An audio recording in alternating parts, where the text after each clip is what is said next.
Assalamu alaikum everyone, welcome back to learning program channel. So students, today lecture is about volunteerism. Volunteerism is the school of thought which is the very important question for the paper question point of view. So students, first of all अगर हम इसके founder को देखते हैं तो William Wundt is the founder of the voluntarism. William Wundt का नाम वैसे भी आप साइकोलॉजी में बहुत सुनेंगे, बहुत फेमस है because it is the father of the experimental psychology. Experimental psychology में इनका बहुत ज़्यादा रोल रहा है। वो आप थर्ड सेमेस्टर में एक्सपेरिमेंटल साइकोलॉजी को लर्न करेंगे। सो स्टूडेंट वॉन्टेड जो सा था उसका ये फाउंडर था, उन्होंने ये प्रपोज किया था वॉलंटिज्म। ये इंपॉर्टेंट लॉन्ग क्वेश्चन आपके पेपर में आ सकता है। सो स्टूडेंट्स, आपने इसको लॉन्ग क्वेश्चन के पॉइंट ऑफ व्यू से रेडी करना है और इसके जो से बेसिक कॉन्सेप्ट्स हैं वो बहुत अच्छे से लर्न करने हैं। और अगर कोई स्टूडेंट्स इस चैनल पर न्यू है तो सब्सक्राइब करें ताकि न्यू स्कूल ऑफ थॉट हम इकट्ठे लर्न कर सकें। और अगर आपको ये वीडियो पसंद आए तो इसे लाइक एंड शेयर जरूर करें। नेक्स्ट है हमारे पास वॉलंटिज्म का कॉन्सेप्ट। ये हमें वॉलंटिज्म का कॉन्सेप्ट वॉन्ट ने दिया था। ये स्कूल ऑफ थॉट था एक। स्कूल ऑफ थॉट वो होता है स्टूडेंट्स जो डिफरेंट फिलोसफर मिलके या डिफरेंट लॉजिक्स मिलके, डिफरेंट आइडियाज मिलके एक न्यू कॉन्सेप्ट देती हैं। अब तक हमने अपना जो सा है मॉडर्न पीरियड का सफ़र स्टार्ट रखा हुआ था उसमें, लेकिन मॉडर्न कोई चीज़ हमें नज़र नहीं आ रही थी, कोई मॉडर्न जो सी है इन्वेंशन नहीं हो रही थी। लेकिन अब आप इन स्कूल ऑफ थॉट में देखेंगे कि आपको एक साइंटिफिक नॉलेज मिलेगा, एक साइंटिफिक व्यूज़ मिलेंगे, कोई ऐसा आइडियाज़ मिलेगा जो आपको बहुत पसंद आएगा और वो साइंस से रिलेटेड होगा। यहाँ से साइकोलॉजी को एज अ साइंस हमने जो सा है नज़र आनी शुरू हो गई थी। हालांकि साइकोलॉजी को एज अ साइंस हमने बहुत पहले से ही कंसीडर कर लिया था, ये पहले ये फिलॉसफी का पार्ट था साइकोलॉजी। लेकिन अब हमें जो सा है इसकी बातों से, इसके आइडियाज से, इसके प्रोसेस से आपको ये साइकोलॉजी एज अ साइंस जो है कंसीडर नजर आएगी। साइकोलॉजी में जो वॉलंटिज्म का स्कूल ऑफ थॉट है वॉन्ट ने दिया था, ये इसके बिलीफ थे कि जितने भी हमारे मेंटल प्रोसेस है सारे वो एप्रिसिएशन इंडिविजुअल डायरेक्ट अपने अटेंशन करता है, लेता है, पार्टिसिपेट करता है किसी भी काम में और फिर उसके पास नॉलेज आता है। वॉन्ट जो था वो एक्सपेरिमेंटल साइकोलॉजी का फाउंडर भी कंसीडर किया जाता है क्योंकि इसने वॉलंटिज्म के साथ साथ बहुत ही इम्पोर्टेंट डिसिप्लिन्स पे भी काम किया, डिफरेंट डिसिप्लिन्स को सेपरेट किया, इस वजह से इन्हें फाउंडर भी कहा जाता है। वॉन्ट जो सा है ये इसके गोल डिटरमाइन करते हैं कॉन्शियसनेस पे। इसने जो चीज़ें अपनी थ्योरी में दी थी वो सारी कॉन्शियस, उसने कहा था इंसान अगर प्रेजेंट स्टेट ऑफ माइंड में होता है तभी वो नॉलेज को परसीव करता है। आपने वॉलंटिज्म का वॉन्ट के साथ याद रखना है is the focus on the consciousness. इसकी थ्योरी भी आपको कॉन्शियसनेस में नजर आएगी।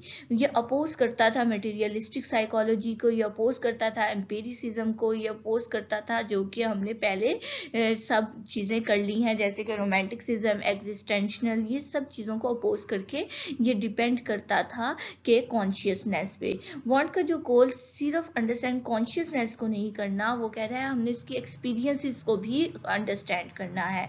हम जब तक किसी मेंटल लॉ को अंडरस्टैंड नहीं करेंगे हमें वो कॉन्शियसनेस की डायनामिक्स समझ नहीं आएगी। अब देखिए कॉन्शियसनेस को अगर हम सिंपली देते हैं तो वो कहते हैं कि प्रेजेंट स्टेट ऑफ माइंड, कि जो चीज़ इस वक्त में हो रही है that is your conscious mind. ठीक है, अनकॉन्शियस माइंड वो होता है जो आपकी उस टाइम पे नहीं हो रहा होता, लाइक द आपके अनकॉन्शियस में चली जाती है, चीज़ें दब जाती हैं आपके माइंड में और आप उसको किसी ना किसी तरीके से याद करते हैं, तब वो आपके कॉन्शियस लेवल पे कन्वर्ट होती हैं।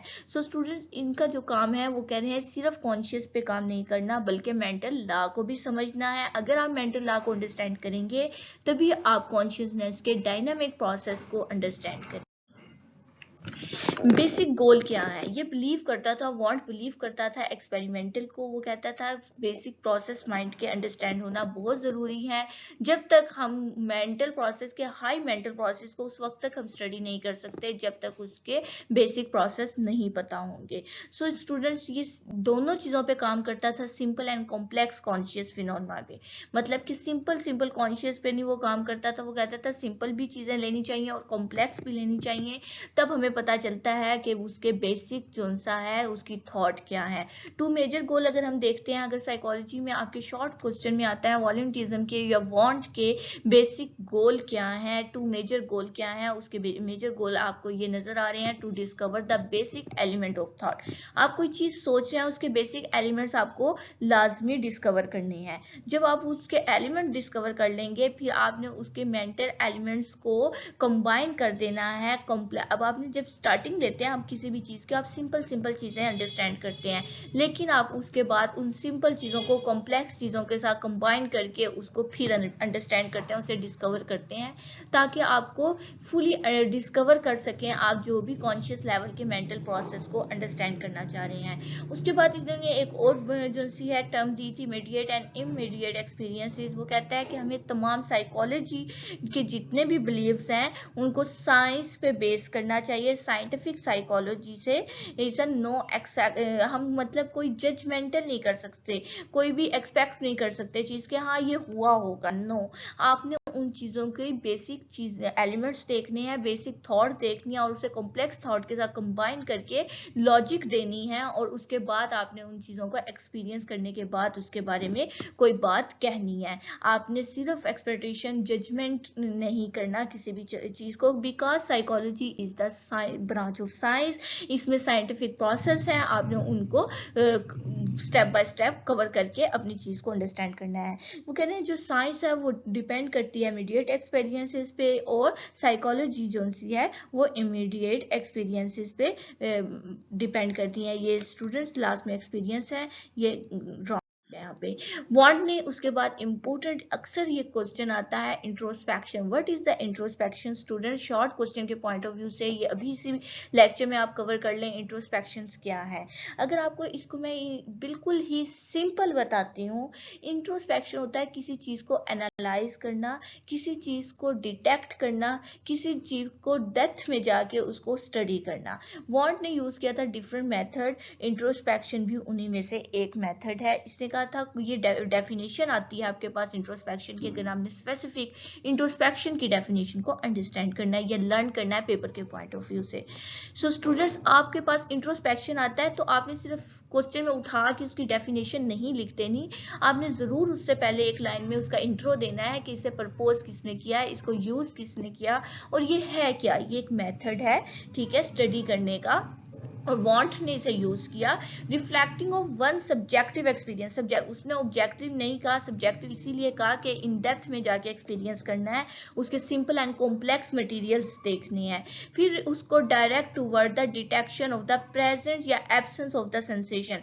अब आपने उसी चीज को किसी सेंसेशन में आपके सेंसेस ऑर्गन आ जाते हैं, उनमें से अगर जो कोई भी सेंसेस ऑर्गन प्रेजेंट है या एब्सेंट है उसके लिहाज से आपने उस मटेरियल को डिटेक्ट करना है, और डिटेक्ट करने के बाद उसे कॉम्प्लेक्स थ्रो प्रोसेस में से गुजारना है, आपके पास उस चीज का नॉलेज आ जाएगा।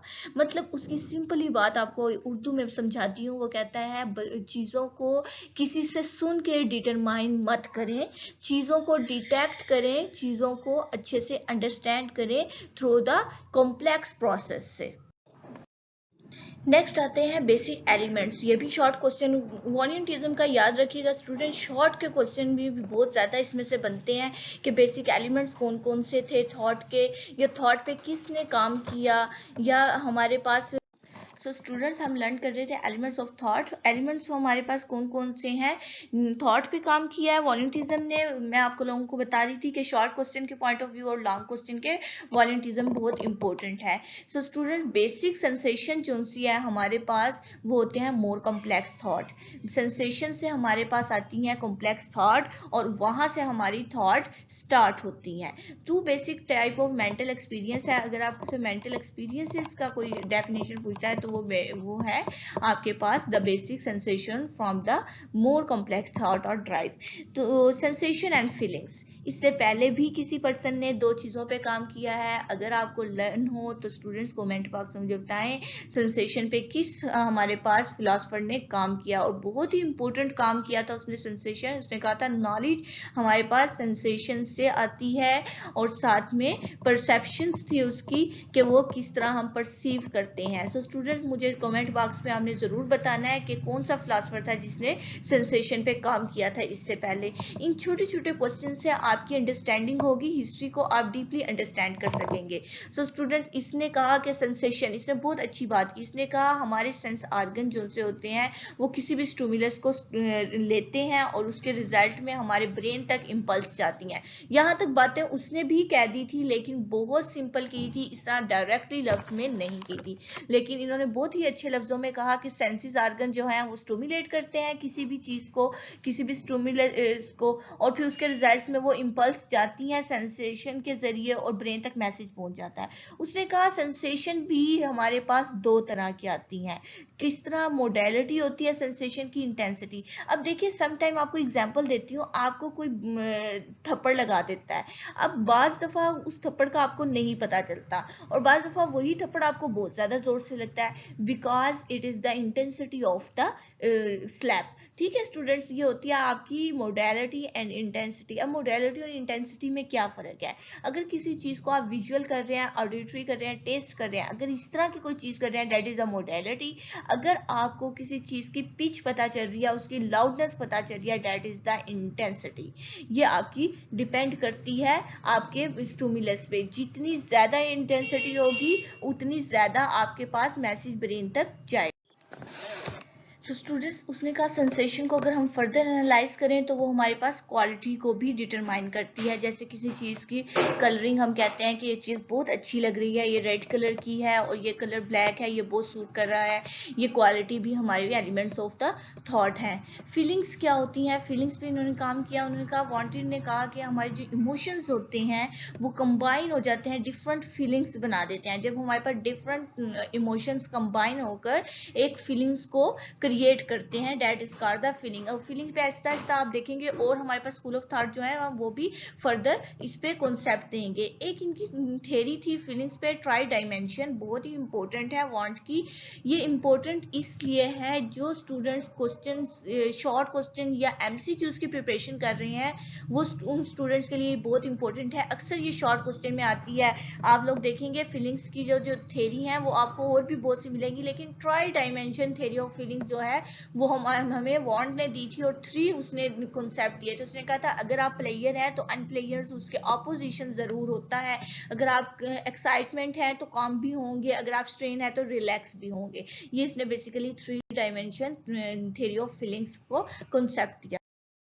स्टूडेंट्स, अगर हम देखें इनका फर्दर वर्क तो उनके परसेप्शन पे, एप्रिसिएशन एंड क्रिएटिव साइंसिस पे दिया था। परसेप्शन उसने कहा पैसिव प्रोसेस है और जो आपका एप्रिसिएशन है वो आपका एक्टिव प्रोसेस है। ठीक है स्टूडेंट्स, आई थिंक सो यहाँ पे थोड़ा सा रॉन्ग राइट हो गया है, टाइपिंग में मिस्टेक हुई है। जो आपका परसेप्शन है पैसिव प्रोसेस है और ये आपके फिजिकल स्टिमुलस इसमें ज़रूर प्रेजेंट होता है। आप खुद ब खुद ऑटोमेटिक आपसे कोई ना कोई काम हो जाता है because of the past experience. मतलब कि आपके पास्ट एक्सपीरियंस में कोई ऐसा इवेंट हो जाता है जिसकी वजह से आप रिएक्ट करते हैं, ऑटोमेटिक उसका रिएक्शन देते हैं, that is called the passive process. I think so students, इसको मैं आपको डिटेल में इन्वो कर देती हूँ। Perception is the passive process and appreciation is the active process.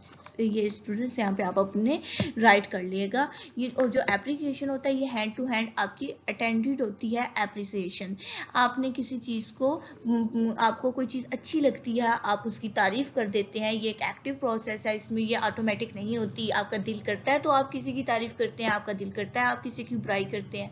So students, ये आपने इसमें एक डिफरेंस भी याद रखना है परसेप्शन एंड एप्लीकेशन में। थर्ड वन आता है क्रिएटिव साइंसिस। ये आपकी मेंटल एलिमेंट्स, आपके माइंड में बहुत से एलिमेंट्स होते हैं, आप उसे अरेंज करते हैं फिर रीअरेंज करते हैं और उसके रिजल्ट्स में एप्रिसिएशन आप जो कर लेते हैं उसके अरेंजमेंट और रीअरेंजमेंट के रिजल्ट में आपके पास जो चीज़ आती है that is called the creative sciences. Attention, एक अटेंशन के बारे में इन्होंने कॉन्सेप्ट दिया था। इन्होंने कहा था कोई भी चीज़ अटेंशन से, अब परसेप्शन तो अटेंशन की इतनी ज़्यादा ज़रूरत नहीं है, लेकिन एप्रिसिएशन में और क्रिएटिव साइंसिस में आपको अटेंशन की बहुत ज़्यादा ज़रूरत है। देखिए, अगर आप किसी चीज़ के अटेंशन देंगे तभी आपको उस चीज़ का पता चलेगा कि ये चीज़ राइट है या रॉन्ग है। ठीक है स्टूडेंट्स, उन्होंने एक कॉन्सेप्ट दिया कि शिजोफ्रेनिया के जो पेशेंट्स हैं बहुत ही इम्पोर्टेंट जो है हमारे पास ये एक डिसऑर्डर आ जाता है साइकोलॉजी में, एबनॉर्मल साइकोलॉजी में। उसने कहा वो आता है अटेंशन प्रोसेस के ब्रेक डाउन होने, मतलब जब आपका माइंड अटेंशन नहीं दे रहा होता तब आपके रिजल्ट में शिजोफ्रेनिया आता है। और क्रिपलर ने हमें डिप्रेशन पे काम दिया था। उसने कहा हमारे सेंट्रल कंट्रोल प्रोसेस के डिफेक्ट होने का भी रीजन यही है जब हम किसी चीज को अटेंशन नहीं। स्टूडेंट मेंटल क्रोनोमेट्री आपका इसने एक टर्म दी थी। उसने कहा था किसी भी चीज़ को काम करने, परफॉर्मेंस करने के लिए जो टाइम पीरियड आपको दिया जाता है उसे मैयर करते हैं। उसे मैयर करने के बाद आपकी एमसी निकालते हैं, आपकी मेजरमेंट निकलती है मेंटल क्रोनोमेट्री की। फ्रांस ने इसका सीरीज ऑफ द एक्सपेरिमेंट किया था और उसने रिएक्शन टाइम दिया था। फर्स्ट टाइम जो रिएक्शन टाइम है वो फ्रांसिस ने डिस्कवर किया था। उसने कहा था दो चीज़ें होती हैं, एक साइकोलॉजिकल कॉजेशन होती है, एक फिजिकल कॉजेशन। ये क्या होता है? देखिए, आप अगर नहीं इमोशनली डिस्टर्ब हैं, that is called the psychological cause. कोई कॉज हो सकती है, वजह हो सकती है, आप इमोशनली डिस्टर्ब हैं, आपके अटेंशन कम हो रही है, तो आपके परफॉर्मेंस में जो है टाइम पीरियड वो ज़्यादा लगेगा, जिसकी वजह से आपके एमसी कम निकलेगा और जिसकी वजह से आप कहोगे कि मेंटल रिटार्डेशन है। तो आप लोगों ने इन दो चीज़ों को इग्नोर करना है या इसको कम्प्लीटली आपने इसको पहले हल करनी है, इसकी सोल्यूशन निकालनी है, देन आप एमसी को डिटरमाइन करें। वो होती है आपकी रिक्वायर्ड होती है टाइम पीरियड को परफॉर्म करने के लिए। अब आपको फॉर एग्जांपल कोई काम करने के लिए आपको एक पेज दे दिया कि ये फिल करें, ठीक है स्टूडेंट्स, तो आपको वो फिल करने का टाइम पीरियड नोट करेंगे और आपके साथ ही किसी दूसरे स्टूडेंट्स को भी वो वही पेज देंगे और उसका भी टाइम पीरियड जो है वो नोट करेंगे कि कितनी देर में वो इस चीज़ को कवर कर रहा है। सो स्टूडेंट्स, अगर किसी स्टूडेंट्स के साथ साइकोलॉजिकल कोई प्रॉब्लम है, वो देर में उसे कवर करेगा तो उसका जो सा है मेंटल एबिलिटी कम निकलेगी। इसी तरह अगर फिजिकल कॉज, अगर किसी स्टूडेंट का हैंड जो सा है वो नहीं है, या किसी का जो सा आई जो सा वो कम्प्लीटली वर्क नहीं कर रही, या किसी पर्सन को जो है कोई चोट आ गई है, या कोई भी फिजिकली उसके अंदर कोई डिस्टर्बेंस आ गई है, उसकी वजह से वो परफॉर्मेंस में देर कर रहा है, तो तब भी प्रॉब्लम हो सकती है। ये दो चीज़ें इन्होंने ये बताई थी, इन दो काजेस की वजह से आपकी मेंटल प्रॉपर्टी में फर्क।